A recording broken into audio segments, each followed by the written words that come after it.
কোরআন আমাদেরকে সেই মানুষদের গুণাবলী সম্পর্কে শিক্ষা দিয়েছে যারা গোটা পৃথিবীকে পরিবর্তন করে দিয়েছিলেন। কারণ আমরা গর্ব সহকারে বলতে পারি যে এই কোরআন 23 বছর ধরে নাজিল হয়েছে এবং এটা গোটা পৃথিবীকে পরিবর্তিত করে দিয়েছে। পৃথিবীকে পরিবর্তন করতে চাইলে পৃথিবীর অনুসরণ করলে চলবে না, আপনাকে নতুন কিছু করতে হবে, না হলে এটা সম্ভব না। অন্য সকলে যা করছে তা আপনাকে চ্যালেঞ্জ করতে হবে, কোনো পরোয়া করবেন না, আপনাকে এটা করতেই হবে, আপনাকে উঠে দাঁড়াতে হবে এবং এটা করতে হবে। আপনি কোনো প্রথার অনুসরণ করবেন না, বরং আপনাকে প্রথা ভঙ্গ করতে হবে। আপনি নিজের মূলনীতি অনুসরণ করে চলবেন, আপনি সাবিক হয়ে উঠবেন। আর সাবিকদের সাথে কি ঘটে? সেই মানুষগুলো যখন শুরু করে, সকলে তাদেরকে কি বলে? উন্মাদ। সকলে তাদেরকে প্রত্যাখ্যান করে, সকলে তাদের সন্তানদেরকে এদের ব্যাপারে সতর্ক করে, এই মানুষগুলোর অনুসরণ করো না, তারা এমন কিছু করে যা অন্য কেউ করে না, এরা অদ্ভুত, এরা আজব। আর সাবেকুনরা যখন এই সকল সমালোচনা, এই সকল আক্রমণ, প্রতিনিয়ত নিরুৎসাহিত করা মন্তব্য এবং বর্জনের শিকার হয়, তারা নিজেদের অনুপ্রেরণাকে প্রভাবিত হতে দেয় না, তারা নিজেদের অনুপ্রেরণাকে প্রভাবিত হতে দেয় না, তারা এতে প্রভাবিত হয় না, বরং তারা সামনে অগ্রসর হতে থাকে। আর আল্লাহ এ ধরনের মানুষদের ক্ষেত্রে কি করেন? তিনি তাদেরকে পরীক্ষা করতে চান যে তারা কি আসলেই সাবিক হতে চায় নাকি অনুসারী হতে চায়। আর এক পর্যায়ে তারা সফল হন, অবশেষে আল্লাহ তাদেরকে বিজয় প্রদান করেন। আর যখন আল্লাহ তাদেরকে বিজয় দান করেন, জানেন কি ঘটে? অন্য মানুষরা তখন তাদেরকে অনুসরণ করে। এটাই আল্লাহর নির্ধারিত নিয়ম। এটা শুধুমাত্র রাসূল সাল্লাল্লাহু আলাইহি ওয়াসাল্লামের সিরাতেই ঘটেনি, বরং এটা পৃথিবীতে সব সময়ই ঘটেছে। এটাই আল্লাহর নির্ধারিত নিয়ম। অদ্ভুত ধারণার অধিকারী এমন মানুষ রয়েছে। উদাহরণস্বরূপ কেউ বলতে পারে যে আমি মিনি কাপকেক উৎপাদন করব। এটা শুনতে অদ্ভুত মনে হয়, কেউ তো এটা কিনবে না। আর তারপর তারা নিজেদের গ্যারেজে এই স্টুপিড কোম্পানি শুরু করে, আর তারপর এটা সর্ববৃহৎ কাপকেক কোম্পানিতে পরিণত হয়। এটা বিশাল আকার ধারণ করে। এরপর সকলে তাদেরকে অনুসরণ করতে চায় এবং তাদের ধারণার পুনরাবৃত্তি করতে চায়। কেন? কারণ তারা নতুন কিছু শুরু করেছে। কেউ ঝুঁকি নিতে আগ্রহী না, কারণ কেউ নিশ্চিত না যে এটা কাজ করবে কিনা। সম্ভবত এটা ব্যর্থ হবে। যখন এটা সফল হয়, তখন আমরা তা অনুসরণ করতে প্রস্তুত। আজকের দিনে পৃথিবীর যে সকল জাতি সবচেয়ে শক্তিধর,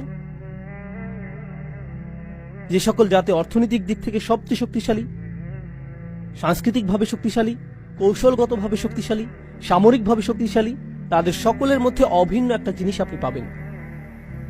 তারা উদ্ভাবনকারী জাতি, তারা গবেষণা এবং উন্নয়নের জাতি, তারা প্রচুর নতুন জিনিস আবিষ্কার করে, তারা বিজ্ঞানের জগতে সর্বদাই সাবিক, তারা চিকিৎসা বিজ্ঞানে বিভিন্ন শাখা নিয়ে গবেষণায় সাবিক। আপনি কাফেরদেরকে অভিশাপ দিতে পারেন, তাদের প্রতি রাগান্বিত হতে পারেন, কিন্তু আপনার মায়ের যদি কোনো অপারেশনের প্রয়োজন হয়, সামর্থ্য থাকলে আপনি পশ্চিমা দেশগুলোর সেরা হাসপাতালটিতেই যাবেন, কারণ সেসব ক্ষেত্রে তারা সাবেকুন। অন্য কোথাও না গিয়ে আপনি সেখানেই যাবেন। আপনি তাদেরকে ঘৃণা করেন, তাদের বিরুদ্ধে এটা সেটা বলেন, কিন্তু তাদের বানানো মোবাইলটাই আপনি কিনেন। কোনো মুসলিম দেশে প্রস্তুত মোবাইল না। যেমন আমরা যদি মুসলিম ফোন নাম দিয়ে কোনো মোবাইল বানাই, মানুষ এটা তেমন কিনবে না। যখন গাড়ি কেনার প্রয়োজন হয়, আপনি আব্দুল করিমের একক উদ্যোগে নির্মিত গাড়ি কিনেন না। কেন নয়? কারণ সেই লোকগুলো গাড়ি প্রস্তুতে সাবেকুন হয়ে গিয়েছে, তারা মাইক্রোচিপ প্রযুক্তিতে সাবিক হয়ে গিয়েছে, তারা চিকিৎসা বিজ্ঞানের গবেষণায় সাবিক হয়ে গিয়েছে, তাই না? আর যখন তারা সাবিক হয়ে গেল, গোটা পৃথিবী তাদের উপর নির্ভর করতে শুরু করলো। পৃথিবী তাদের উপর নির্ভর করতে শুরু করলো। কিন্তু মূল বিষয় হলো, কোন জিনিসটা তাদেরকে এত শক্তিশালী করেছে? এটা কি তাদের প্রাকৃতিক সম্পদ? এটা কি জ্বালানি তেল? এটা কি প্রাকৃতিক গ্যাস, খনিজ সম্পদ? এটা কি প্লুটোনিয়াম? না, এটা চিন্তা শক্তি। বিশ্বের পরাশক্তিগুলো তাদের সমাজে এমন সংস্কৃতি সৃষ্টি করেছে যেখানে তারা বলে, আমরা চাই তুমি পর্যবেক্ষণ চালাও, আমরা চাই যে তুমি নতুন নতুন বিষয় চেষ্টা করো।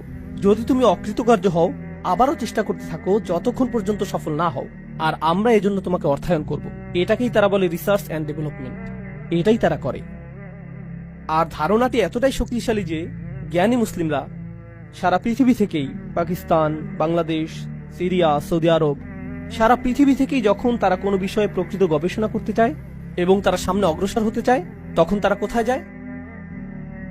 তারা আমেরিকায় যায়, ইংল্যান্ডে যায়, সুইডেনে যায়, ডেনমার্কে যায়, তারা অস্ট্রেলিয়ায় যায়, তারা এই বিশ্ববিদ্যালয়গুলোতে যায়। কারণ এই বিশ্ববিদ্যালয়গুলো এমন বিষয় বুঝতে পেরেছে যা উত্তরাধিকার হিসেবে আল্লাহ আমাদেরকে দিয়েছিলেন। আমাদেরকে সকল বিষয় সাবেকুন হতে হবে। আমাদেরকে সকল বিষয়ে সকলের থেকে এগিয়ে যেতে হবে। ধর্মের দিক থেকে আমরা এগিয়ে আছি, কিন্তু বিজ্ঞানের ক্ষেত্রে, ব্যবসার ক্ষেত্রে, সমাজ বিনির্মাণের ক্ষেত্রে আমরা পিছিয়ে আছি। অন্য জাতির দিকে ইশারা করে এটা বলা খুবই সহজ যে এই লোকগুলো অনেক শক্তিধর। কখনো কি অধ্যয়ন করেছেন যে কিভাবে তারা এই শক্তি অর্জন করলো? ও না, শয়তান তাদের সাথে রয়েছে, দাজ্জাল তাদেরকে সাহায্য করছে। এটাই আপনার জবাব। এজন্যই আপনারা অগ্রসর হতে পারছেন না, এজন্যই আপনাদের কথা কেউ শুনে না, কারণ আপনারা মৌলিক কিছু বিষয় বুঝতে পারছেন না যা আল্লাহ প্রদত্ত নিয়মের অংশ। এটা আল্লাহ প্রদত্ত নিয়ম, এটা আল্লাহ প্রদত্ত নিয়ম যে যারা চেষ্টা করবে এবং যারা সাবেকুন হবে তারাই সফলতা পাবে, আর অন্য সকলেই তাদের অনুসরণ করবে, অন্য সকলেই তাদের মতো হতে চাইবে। জ্ঞানের যে কোনো শাখা নিয়ে চিন্তা করুন, যে কোনো শাখা। আপনারা জানেন গল্প লেখার জন্য একটা নির্দিষ্ট ধরন রয়েছে এবং ইংরেজি সাহিত্যের একটি মানদণ্ড রয়েছে যে কিভাবে গল্প লিখতে হবে। কেউ এসে সম্পূর্ণ ভিন্ন ধরনের গল্প লিখল, যেখানে শেষের অংশটা শুরুতে লেখা হলো। সে পুরো গল্পটির ধারাবাহিকতাকে উল্টোভাবে উপস্থাপন করলো, আর হঠাৎ করে তা সর্বাধিক বিকৃত বই পরিণত হলো। এখন হাজার হাজার বই এই ধারণাটি ব্যবহার করছে, কারণ এটা নতুন কিছু, এটা অভিনব এবং সৃজনশীল একটা বিষয়। কেন আমি আপনাদেরকে এত কথা বলছি? কারণ আমি চাই যে কিছু বিষয় আপনারা মাথা থেকে ঝেড়ে ফেলে দিন, অন্যের কপি করা বন্ধ করে দিন, সৃজনশীল হন, নিজে থেকে চিন্তা করুন। অনেক মুসলিম তরুণ বলে, ইসলামের জন্য আমি কি করতে পারি? আমি ইনফ্লুয়েন্সার হতে চাই। আসলেই আপনি ইনফ্লুয়েন্সার হতে চান? আপনি নিজেই তো ইনফ্লুয়েন্সের মধ্যে রয়েছেন। নিজেকে জিজ্ঞেস করুন কেন আপনি ইনফ্লুয়েন্সার হতে চান। ও, কারণ আমি অমুককে দেখেছি সে এরকম ইনফ্লুয়েন্সার, বিষয়টা অসাধারণ, তাই আমিও এরকম হতে চাই। এটা কি কপি করা না? আমি কন্টেন্ট ক্রিয়েটর হতে চাই। কন্টেন্ট তৈরি করার মাধ্যমে আপনি উম্মার সেবা করতে চান। এর অর্থ কি? দেখি তো অন্য মানুষেরা কি কন্টেন্ট তৈরি করেছে। ও, এটাকে কপি করতে হবে কারণ এটা এখন ট্রেন্ডিং, তাই এমন কিছু তৈরি করি যা ভাইরাল। এমন হ্যাশট্যাগ ব্যবহার করব যা অন্য সকলে ব্যবহার করছে। কপি, কপি, কপি এবং কপি। আপনি জনপ্রিয় বিষয়ের পেছনে ছুটছেন। প্রযুক্তিগত বিবেচনায় আপনি নতুন কিছু করছেন, কিন্তু মনস্তাত্ত্বিক বিবেচনায় আপনি সেই একই জিনিস করছেন যা হাজার হাজার বছর ধরে করা হচ্ছে, কপি করা। আমাদের ধর্মে আমাদেরকে দেয়া হয়েছে একটি উদ্দেশ্য, একটি মিশন। মুসলিমরা নিজেদেরকে অন্য সংখ্যালঘুদের মতো সংখ্যালঘু মনে করা উচিত না। আমি এমন মুসলিমদের কথা বলছি যারা অমুসলিম দেশে রয়েছে। আমি যেহেতু এখন অস্ট্রেলিয়ায়, তাই এখন আপনাদের উদ্দেশ্যে বলছি। মূলত আমি বসবাস করি আমেরিকায়। আমেরিকাতে বলা হয়ে থাকে যে চাইনিজ সম্প্রদায় হলো সংখ্যালঘু, ল্যাটিনো সম্প্রদায় হলো সংখ্যালঘু, বিভিন্ন ধর্মীয় সম্প্রদায় যেমন বৌদ্ধরা সংখ্যালঘু, হিন্দুরা সংখ্যালঘু, মুসলিমরাও সংখ্যালঘু। আমরা শুধুমাত্র সংখ্যালঘু সম্প্রদায়। লক্ষ্য করুন, আপনাকে চিহ্নিত করার জন্য আপনি অন্য কাউকে সুযোগ করে দিচ্ছেন। আপনি এই চিহ্নিতকরণ মেনে নিয়েছেন, আর আমরা যেহেতু সংখ্যালঘু, আমাদের নিজেদের সংখ্যালঘু অধ্যুষিত এলাকায় স্থানান্তরিত হওয়া উচিত।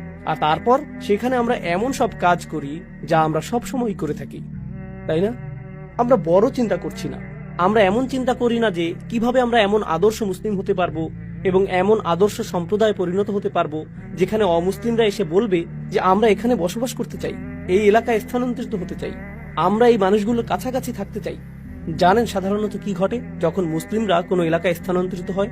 অমুসলিমরা সেই এলাকা ছাড়তে থাকে। ও, এই এলাকার অদ্ভুত হয়ে গিয়েছে। আর সেই এলাকার জমির মূল্যমান বাড়ার পরিবর্তে সেখানকার মূল্যমান কি ঘটে? পতন ঘটতে থাকে। অন্য সংখ্যালঘু সম্প্রদায়ের ক্ষেত্রে যখন তারা কোনো এলাকায় স্থানান্তরিত হয় তখন কি ঘটে? সেই এলাকার মূল্যমান বৃদ্ধি পায়, কারণ তারা সৃজনশীল আর নতুন কিছু করে, তারা নতুন জিনিস তৈরি করে, তারা একে অপরের সাথে সহযোগিতা করে, যেটা আমার